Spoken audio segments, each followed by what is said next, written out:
authentically black. I am not a finance professor who happens to be black. I'm a black man who happens to be a finance professor. Today, I want to talk about Ebony Magazine. Ebony Magazine just got bought. Give me a yes or no in the chat if you were aware that Ebony Magazine just got purchased, and Ebony was just purchased by a former NBA player by the name of Junior Bridgman. Now, this purchase is of interest to me because, one, I live in Chicago, and two, I am from Louisville. And that is where Junior Bridgman played his college days. I grew up as a kid hearing about Junior Bridgman from my mama, who said, because we were all Louisville Cardinals fans. We love the Louisville Cardinals so much that actually behind my head, if you've ever been paying attention, you'll notice I've got some Louisville stuff on my wall back here. So I'm a big Louisville guy, even long before it was popular to know about Louisville with Breonna Taylor and all that. But here's some of my Louisville apparel. My late grandmother, rest her soul, the first person who ever taught me about economics, loved the Louisville Cardinals so much that this was my inheritance. This was my inheritance. Grandma, you gave me economic intelligence, and you left me some Louisville Cardinals gear, so we good. I didn't want her money because I had money by that time, so I wasn't worried about that. But my grandma left me a lot of her Louisville gear. She had a whole room that was red. This is how much our family was into the Louisville Cardinals. Now, let's talk about Junior Bridgman for a minute. Junior Bridgman popped up in the news because he's going to be the buyer of Ebony Magazine. And when I was a kid, my mother used to talk about Junior and would say, when we would watch Louisville games and stuff, she would say, "You want to be smart, just like Junior Bridgman." And I didn't know what that meant at that time. I don't even think I knew who he was because I was little. But I've heard of the guy through the years. And Junior Bridgman is a guy that a lot of people in Kentucky are very proud of, around the country, actually.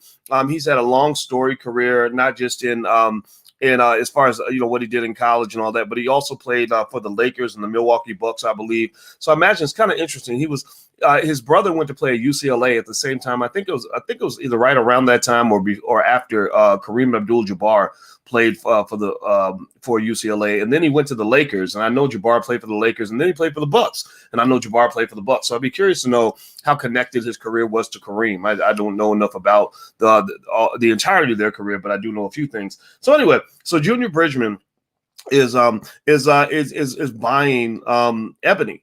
And I thought that was interesting because obviously, I know about his sports career. I also know that people have a lot of respect for him as a businessman. I've never done business with him. I've never talked to him. But I like him. I like what he does. I think he's good for the world. And I thought about this, and you guys know I talked about Ebony a lot. I read it. I read on the story, and I thought about it. I meditated on it. I sent a prayer request to white Jesus, black Jesus, and baby Jesus to give me the wisdom to kind of break this down in a way that allows all of us to kind of learn something from this, because I think that there's a lot to learn about about life and economics from the way Ebony Magazine went down. Let me just say this. Ebony Magazine did not have to go down. Ebony Magazine was bought out of bankruptcy. Bridgman bid on their assets, which I think the winning bid was $14 million.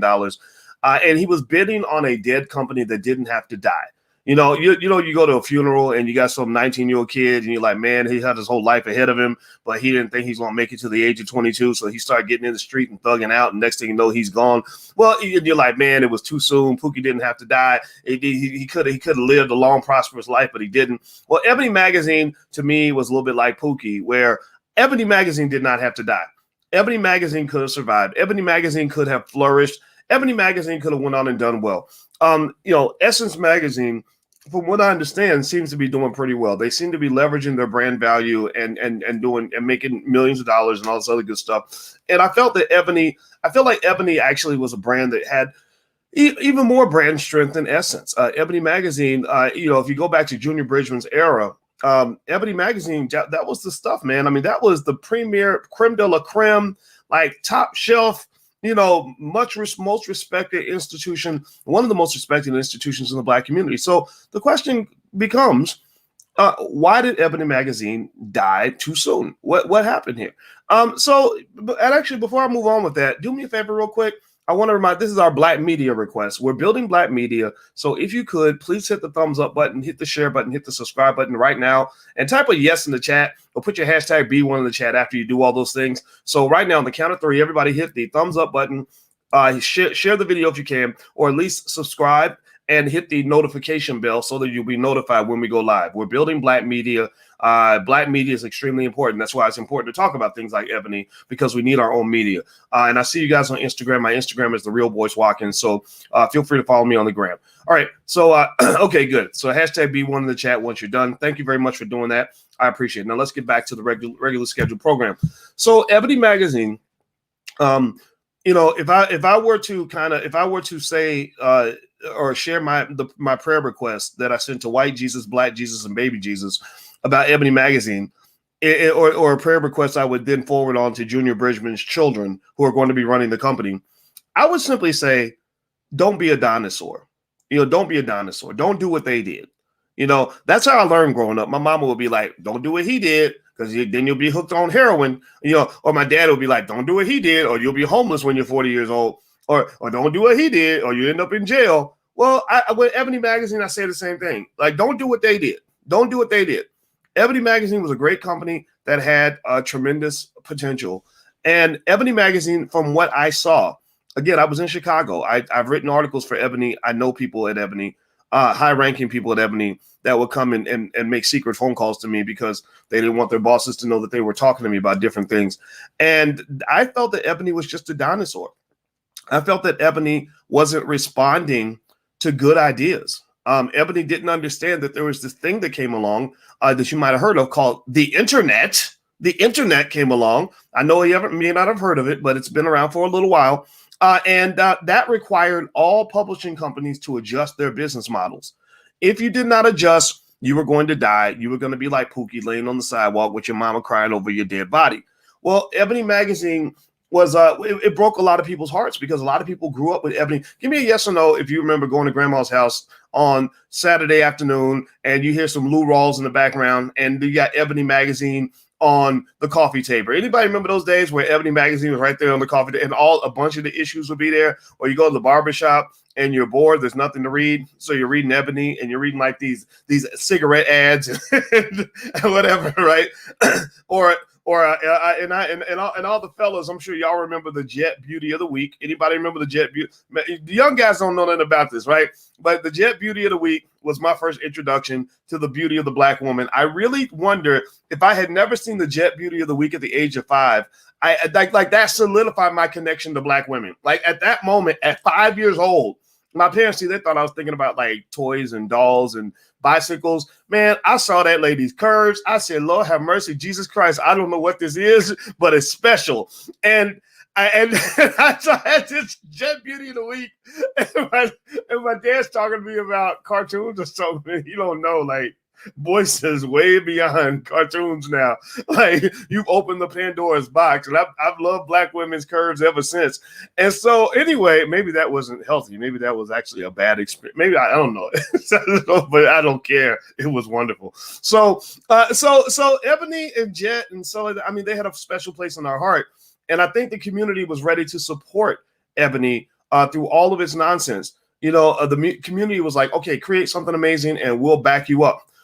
Ebony's been sort of more than a publication. I think people were sad when Ebony got sold. They were sad to see Ebony crumble.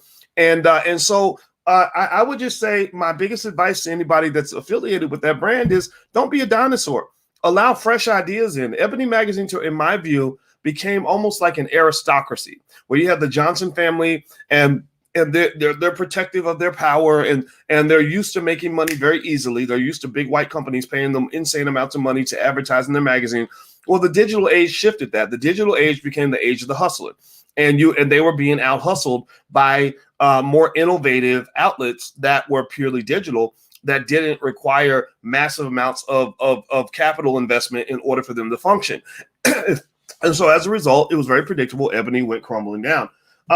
Now, with Junior Bridgman buying Ebony, Junior's a good businessman. He's I think he owns over 100 Wendy's restaurants or something. And then he became a bottler for Coca-Cola. And I think with this entity, he's letting his children run that. He's about 67. So I'd be curious to know how involved he's trying to be with all of this. He did mention that Ebony represented Black excellence to him growing up. And I agree. I mean, I think for people in his generation, especially, Ebony was the gold standard as far as media. And I still love Ebony. I still think Ebony has potential. I think Ebony, if they bring in the right ideas, can be explosive and extraordinary. I look forward to seeing what they do with the company, and I hope that they can be great again. Like literally, let me see. Like instead of having MAGA, we need to have MEGA. MEGA, make Ebony great again, right? So everybody should get a mega hat, right? We're gonna make Ebony mega, make Ebony great again. That's gonna be our slogan, because I fully support what they're doing, and I really think that if they bring in some good ideas, they can succeed. Just on a personal note with Ebony, actually, before I move on, do me a favor, hit the thumbs up button, hit the share button, hit the subscribe button. Make sure you sign up for the Black Financial Channel. Also, speaking of kids, I love the fact that Junior Bridgman is bringing his kids into the business. I think that's awesome. I think that's something everybody should look into. But the thing is, your kids have to be ready. Like if you have stupid kids or kids that are sloppy and irresponsible, then you're going to lose all your wealth. In fact, 70% of all wealthy families, did you know this? Give me a yes or no if you knew this. 70% of all wealthy families lose all their wealth within one generation. Did you know that? 70%. 90% lose their wealth within 2 generations. So when you're building this institution called your family, like the Bridgman family is an institution. They're probably worth $500 million now, whatever. When you're handing stewardship of that institution over to your children, you can't just do it because they're related to you. I don't know. I think what was that story? I don't follow the show, but that story about the guy from Sweetie Pies or whatever, and the poor lady with Sweetie Pies handed her business over to her son or nephew or something, and he's out here doing some old crazy gangster stuff. And next thing you know, the whole empire comes crumbling down. Well, you got to prepare your kids for that early. One thing wealthy people do is they get their kids ready early to take over the family empire or to take the empire to the next level. So a lot of you are planting seeds now and preparing for the future. Well, after you plant those seeds, the biggest seed you plant is going to be in your children in terms of making sure that mentally they are prepared with knowledge, investment, and discipline. That's actually the KID model that we use in our Black Business School for Children, which basically says give them the knowledge on how to maximize wealth. Give them the investment so they have capital that they can actually utilize to achieve their goals. And then discipline means not going out here getting caught up in every stupid little thing that's going to throw them off the track. There's a guy I met one time who was mentoring this young dude. And this young dude, it's so bad. It drives me crazy. This shows like what media is doing to us in terms of giving us horrible culture.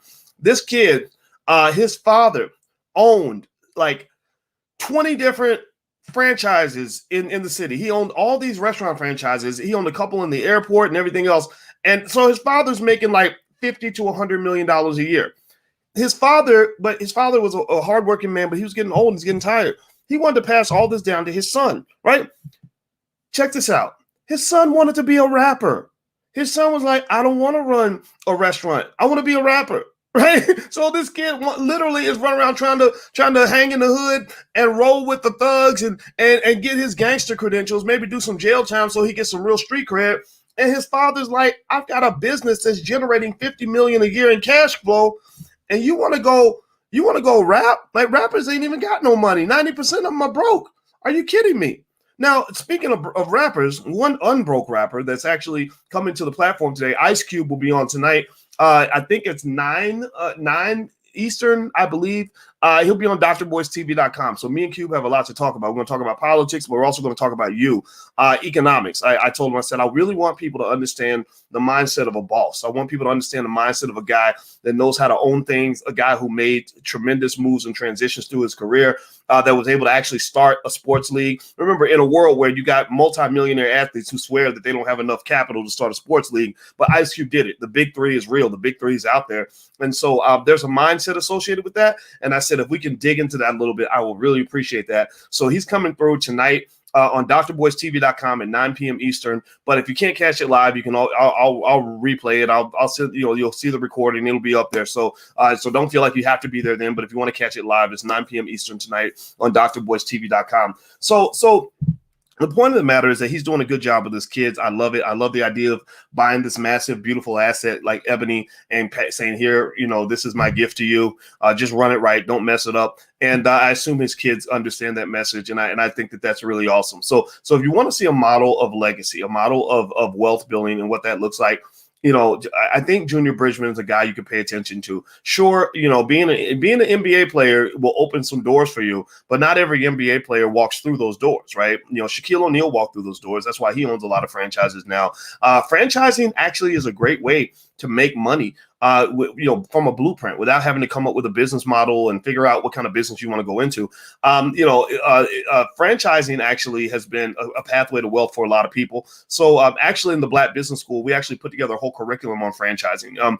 It's the fourth program in our Black Money sequence. We have 6 classes in our Black Money sequence. Franchising is number 4, Black Money 104. That's what it's called. So if you go to the URL is theblackfranchiseprogram.com, theblackfranchiseprogram.com. So feel free to go take a look. And also, if you want to teach your kids about wealth, you can go to financialworkbooks.com. We have workbooks and flashcards that are great for kids of almost any age. It's a great gift for Christmas. So feel free to go to financialworkbooks.com. I don't know if the order will get there by Christmas though, because we're kind of close to the day. But either way though, if you learn how to make money, then every day can be Christmas. So I encourage you to teach your kids about how to make money. So my final thought on Ebony and Junior Bridgman is I'm really happy for him. Do I know if $14 million is a good or bad price to pay for Ebony and the right to their assets?